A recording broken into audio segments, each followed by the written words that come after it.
ప్రపంచ మేధావై ఈ యొక్క రాజ్యాంగాన్ని రాసిచ్చినందుకే మనం ఇంత యథార్థంగా ఉన్నాము. మన హక్కుల కోసం మనం పోరాడగలుగుతున్నాం.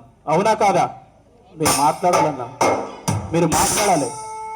మాట్లాడకపోతే హక్కులు అంతే.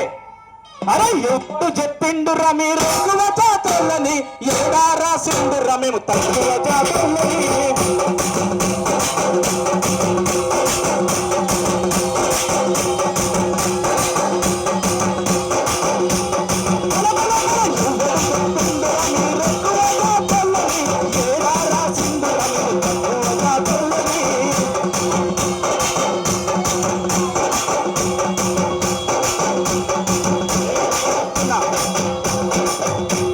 ఎక్కువ జాతి తక్కువ జాతి అని కాదు, ఎక్కువ